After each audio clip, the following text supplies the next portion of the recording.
the way in which you think is you start with an assumption or a premise that there are no absolutes, and you're saying there is no objective truth, and that my story, my experience, is most important. And so we hear this a lot. We hear this, well, your truth is your truth. And of course, that's patently absurd.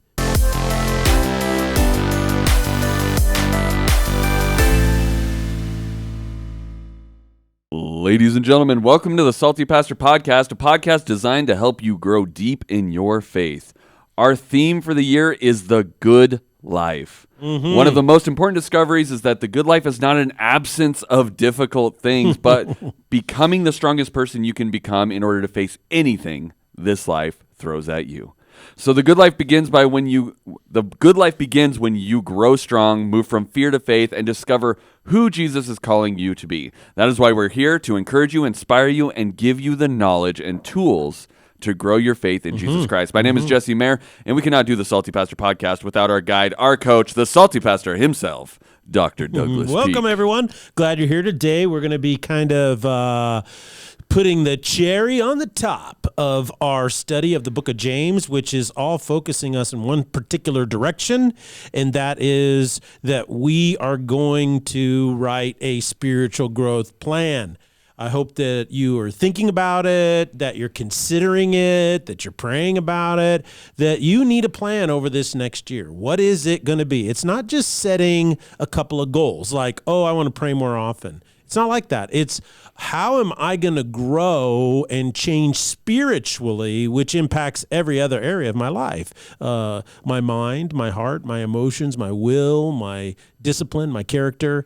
When you have a spiritual growth plan, what you're doing is you're basically taking an intentional step to say to Jesus, okay, I'm ready. Do your thing. And when that happens, you are going to open up the door to things that you never imagined on how Jesus is going to work in your life. So big on that. Glad we're doing it. And we're going to keep talking about this over the course of the year so that you get good reminders that your spiritual growth plan is something you develop. It's between you and Jesus, and it's designed to grow your faith.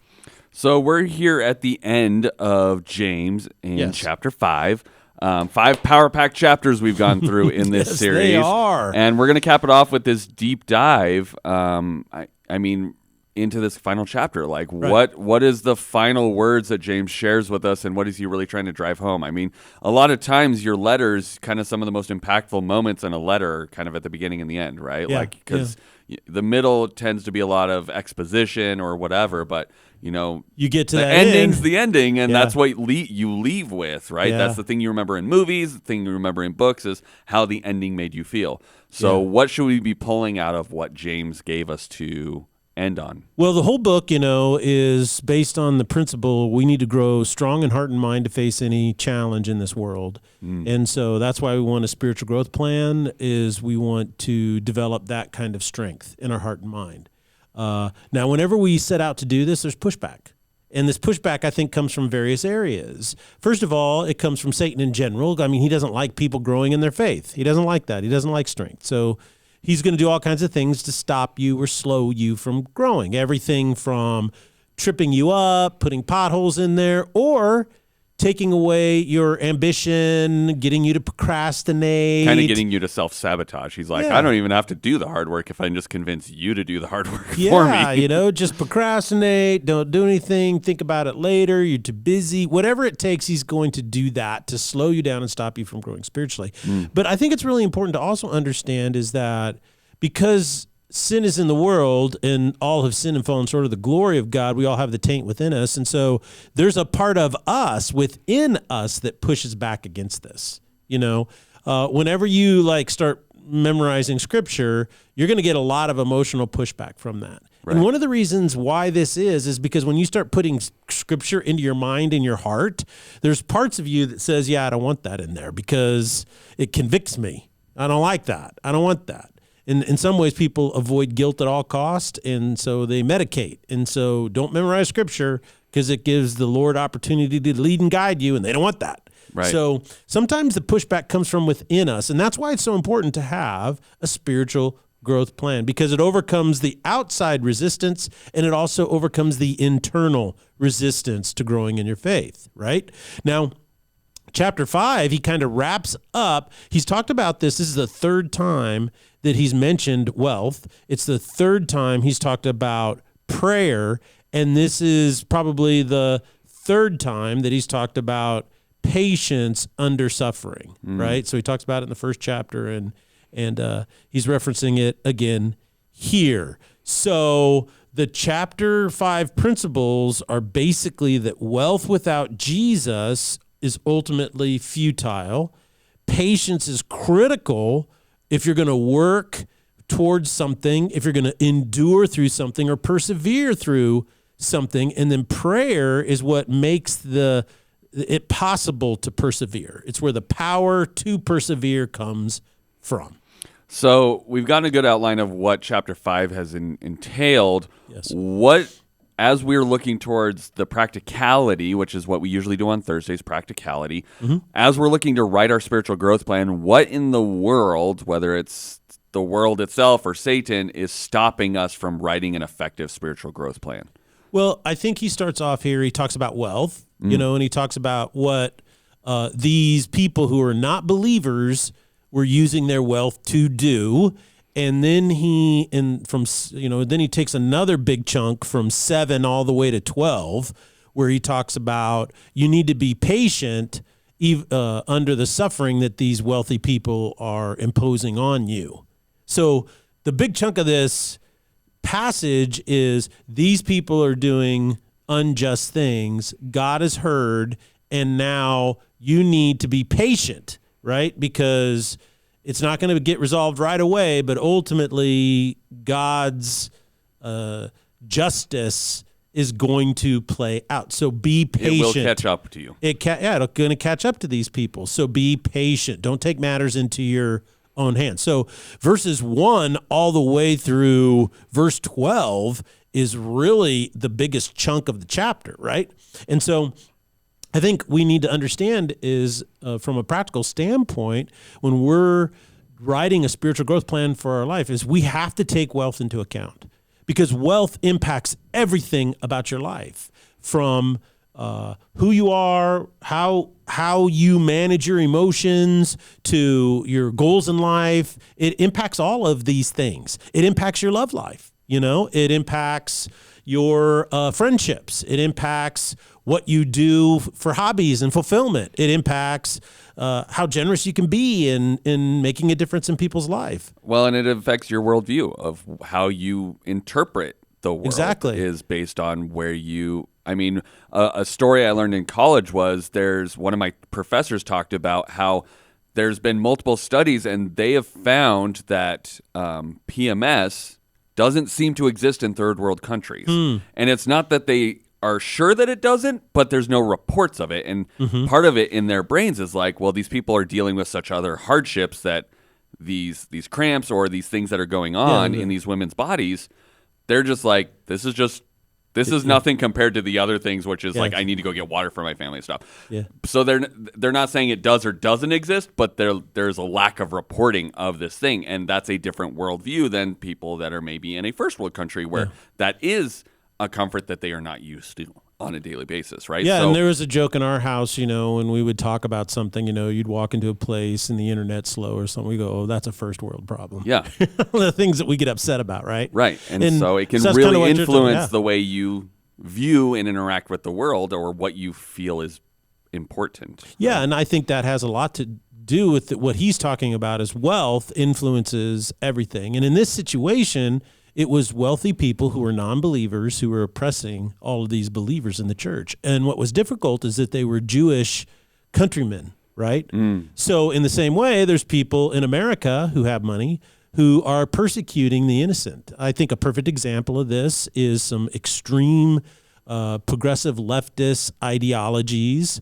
A billionaire spent millions, hundreds of millions of dollars to get really radical DAs elected. These DAs then refused to prosecute the law, and now innocent people are being killed. Women are being raped. The level of violence against Asians in America right now is increased exponentially because these DAs refuse to prosecute the law. And so that is really scary. There was a woman who was murdered in her apartment by a guy who had been arrested in New York City 3 times that day.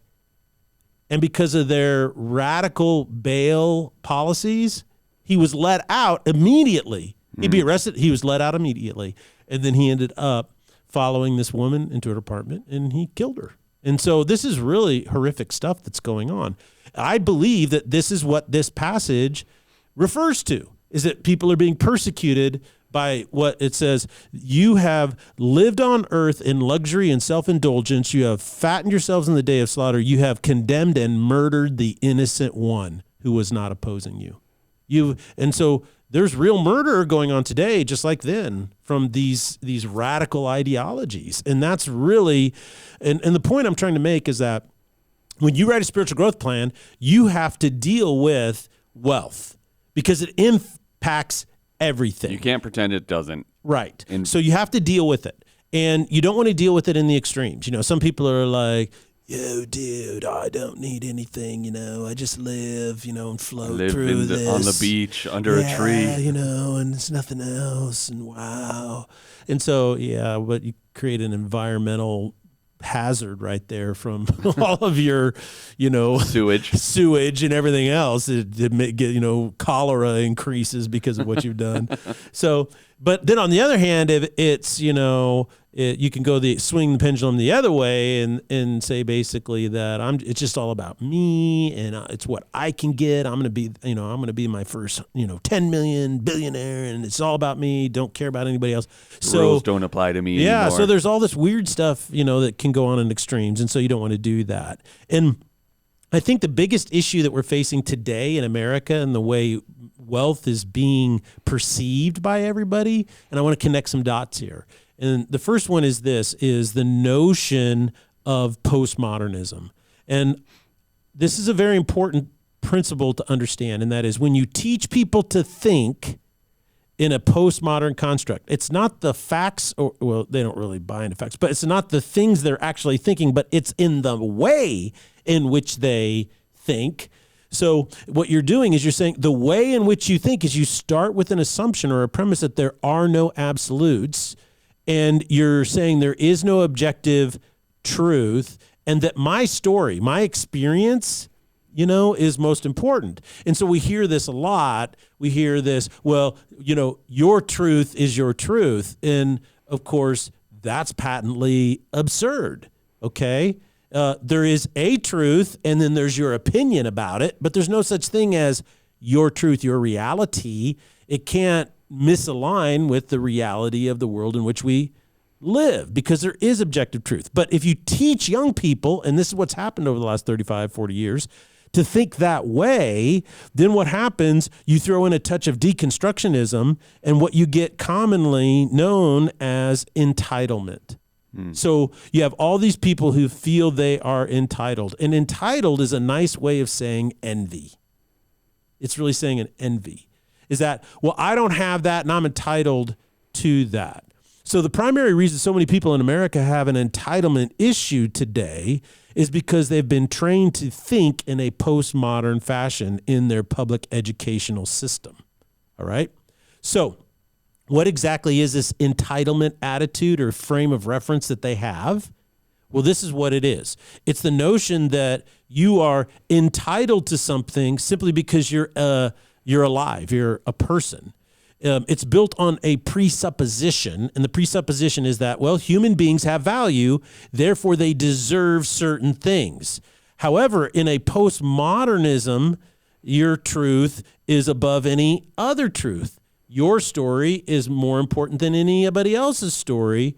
So it's okay then for you to say, I'm entitled to this, even if it's taking away from somebody else, right? So that's basically envy, and it's basically, I have a right to this. And we hear it in the rights language today in America that's so prevalent. For instance, We hear this all the time. Healthcare is a human right. Housing is a human right. Food security is a human right. A living wage is a human right. Well, first and foremost, healthcare is a good thing. Housing is a good thing. Regular food is a good thing. Living wage is a good thing. So no one, I don't think, with half a brain, disagrees that these are good things. But here's the real issue is nobody ever defines is, well, who do you require to provide those human rights to you? So if healthcare is, I'm entitled to healthcare, then what I'm entitled to is I can go see a doctor. This doctor, she went to college, she went to high school, she got straight A's in high school. She worked her buns off. She didn't go out on the weekends. She didn't do any of that kind of, she just worked really, really hard, right? Then she gets a scholarship to a pre-med program somewhere. So she enrolls in that and she's on scholarship. And what does she do? She works really, really hard to get there. And then she's accepted, it's very competitive, to a really good medical school, like UW or Harvard or Stanford or something like that. So then she graduates from there.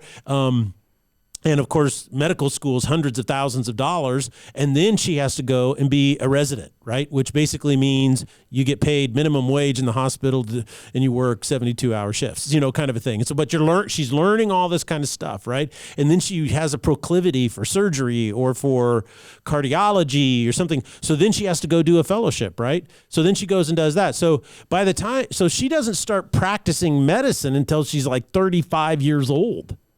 She's been in the system, but then she gets there and it's like, oh, because she is sacrificed for, 14 years of education after she graduated from high school, right? Now what we're going to do is very few people can do what she does, so we're going to pay her a lot of money.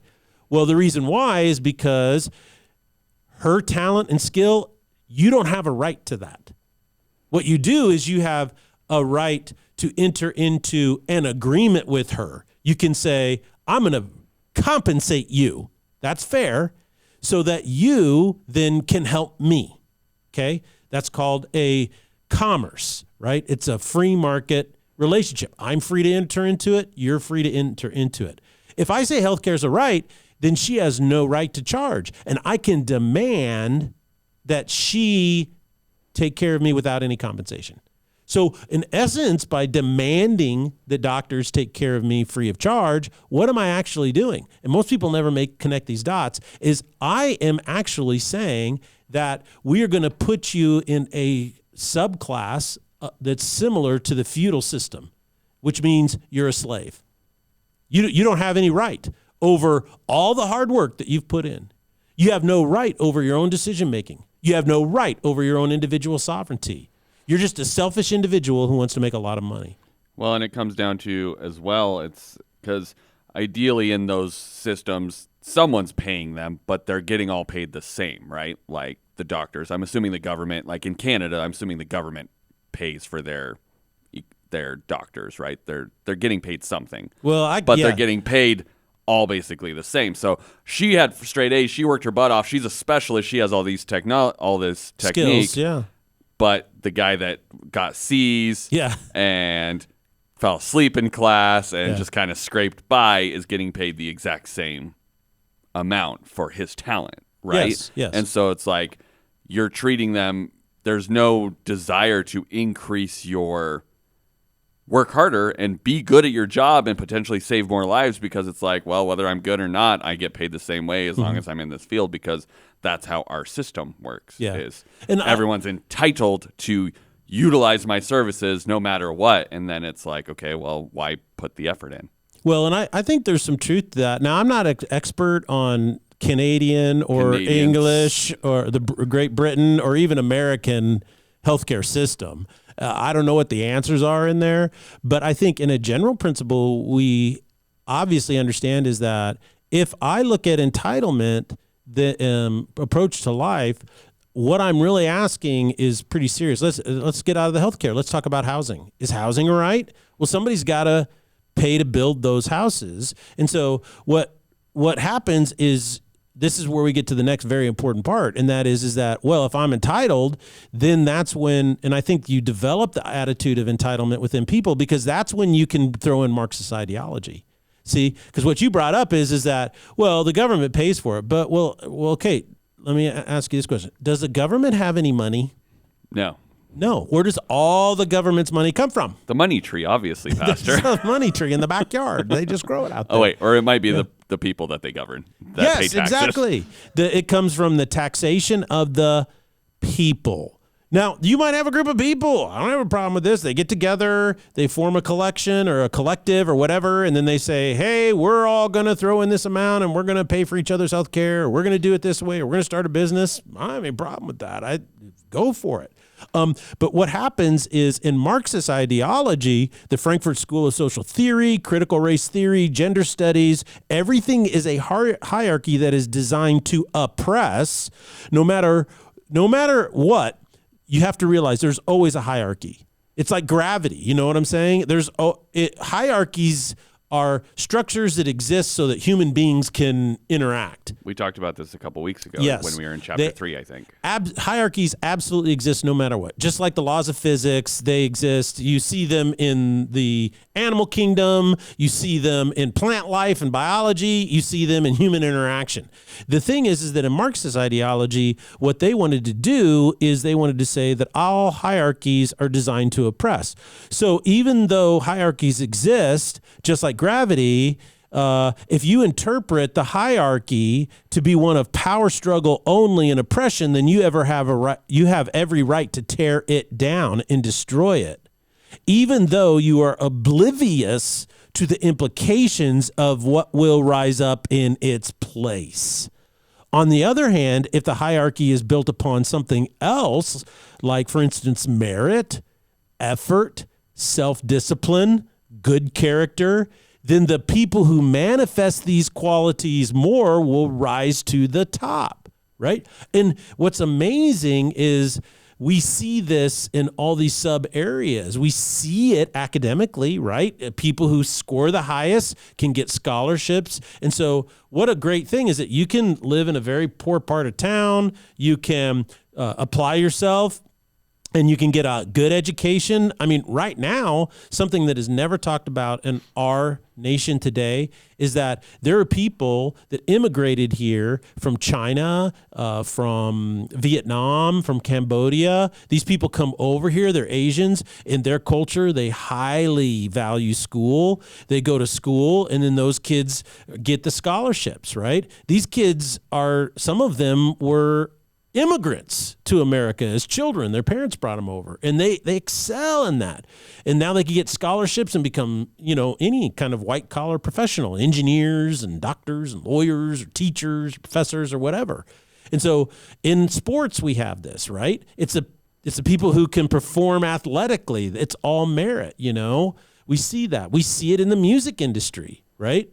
That is, can somebody create a movie industry? Can you create something that people like and enjoy? These are all merit-based things, right? So what we have to do is we have to realize is that there's always a hierarchy no matter what. And what Marxist ideology does, the Frankfurt School of Social Theory, critical race theory, gender studies, all of these types of things, has nothing to do with equality and diversity.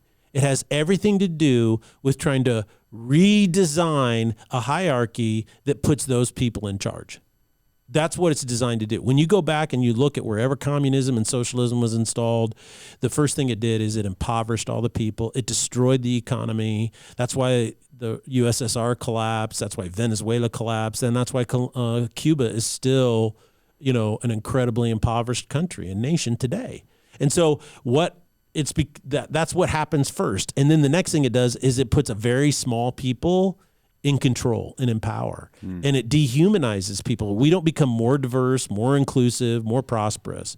So the thing is that what James is doing is he is making a prophetic statement. He's saying, you people who are rich, you people who have the power, you have lived to feed yourself. What's really interesting down in Venezuela today, Maduro, I don't know if you've seen pictures of this guy, but in Venezuela right now, Venezuela used to be the top economy in all South America. Right. It was the wealthiest country in South America. And today, people are hunting wild dogs in the street and digging through trash, but old Maduro there is putting on weight. And the people that are in charge of the military, what are they doing? They're putting on weight. You see this very small group with all the guns and power, they're doing just fine. And this is the people that James is talking about. You have condemned and murdered innocent people, even people who are not opposing you, people who are not even standing up and opposing you, and you murdered them anyway. And so he's making a prophetic statement against people like that. And so I think it's really important to understand that our attitudes towards wealth, how we manage wealth, where our wealth comes from, has a massive impact not only on you and your personal strength of faith, but has a massive impact on the society in which you live. And that's important to note. So we only have a few minutes left today, but I do want to get around to what is Christianity and the church's role in kind of changing these things that you're seeing, where postmodernism, Marxist ideology is really propagating this entitlement and trying to restructure hierarchies and things of that nature. What's the church's role and Christianity's role in helping? Kind of what can we do about it right now? I think, first of all, as an individual, you have a role, and that is, as a follower of Christ, you should pursue excellence in all that you do. You should become a powerful spiritual warrior in the kingdom of God. You should grow in wisdom, courage, and faith. Secondly, you need to live out your values each day in your family, in your business, and your local community. But third, and most importantly, I think this is critical, and this is why we're having so many problems today, is people have forgotten the upstream principle. You know, where does the seed come from that grows the tree? And that is, you need to grow your local church as strong as possible. You know, this is your local church that's focused on Jesus Christ and his teaching is the seed bed for all of these downstream values that have made America so great. It is the mountain spring that feeds the river that waters the crops. It's the lighthouse in the midst of the storm. And when the church becomes anemic, everything else suffers. So the best way to change America and get it back on track is to revive your local church. Get engaged, serve, give, make it a priority. And what can the church be doing? Kind of like in general, maybe? Yeah, just in general, just a quick thought or two. Well, I think first the church must be committed to the ministry of discipleship and the ministry of the word, and that is that Jesus has to be first. You know, the church always gets off track when it jumps into social justice or it jumps into legalism or it jumps into, all of these different things. You got to keep Jesus first. He is the tremendous compass, the North Star, the balancing, keeps you on track. So why do you think Lenin, Stalin, Pol Pot, Chairman Mao, progressive leftists, scientific materialists, and atheists all hate the church? They hate the church. They outlaw it, persecute it, denigrate it, sue it, hate it, ridicule it at every level. I'll tell you why. Because even with all of its imperfections, it holds to an eternal, objective truth. And that means there's a standard, there's a law that cannot be manipulated, warped, corrupted, or destroyed. It is a light that shatters the darkness of evil. And people, the darkness that it shatters is people are not pawns. They are not slaves. They are not infinitely malleable that you can change them into whatever you want as a social construct. People cannot be programmed to believe or do anything. They are living souls created in the image of God, which means they are sovereign individuals, and they have intrinsic value, not because society gives them value, but because they are creations of God. Our unalienable rights don't come from government. They don't come from philosophy. They don't come from teaching. They come from our Creator, and we can never lose that. The second goal I think that the church has to focus on is simply this, is that we must send out. We have to resist the temptation to be keepers of the aquarium, a holy huddle, the Benedictine option where we just retreat from culture and ignore it, and then we let culture burn to the ground around us. Then we emerge from our monastic bunkers and rebuild. And I hate to tell you this, that worked in Western civilization over the last 1,500 years, but today that won't work. Okay? Because the church in China tried to do that, and what they did is they went to those bunkers, those monasteries, they burned them to the ground and murdered everybody. Pol Pot murdered everybody. Lenin, they murdered all those people. And so the issue here is not that we can go into a bunker and then emerge later. That's not going to happen. So we've got to be able to figure out how to send people out. So I think those are the two most important things the church can do. Disciple, ministry of the word, stay focused on Jesus, and then send people out. Because God is going to call some of you to go out and be a warrior in the political realm. Some of you are going to be called to be warriors as doctors or lawyers, and you understand the game and you play the game for the benefit of the kingdom of God. That's wonderful. But it's always in partnership with that home base, that local church that is your fountain where you connect to Jesus Christ on a regular basis and you are empowered to walk forth in courage and confidence for the sake of his kingdom. So with that, we're wrapping up our Back on Track series this Sunday. You'll be doing your final message on this for this series. We'll be wrapping up this final chapter in James, but then starting next week, we're going to move on to our new series titled Your Life Matters, which is going to be talking about why your life specifically matters in the grand scheme of God's plan, and how your ministry, how your testimony can impact so many other people in your lives. And if you're not there doing those things and walking out your faith, then you're denying the world of what matters, which is your life. So, your life matters. YLM, YLM, Salty Pastor, getting after it. So thank you guys so much for joining us this week. Please join us on Sunday to hear the final message on Back on Track, and we will see you next week here on the Salty Pastor. All right, blessings.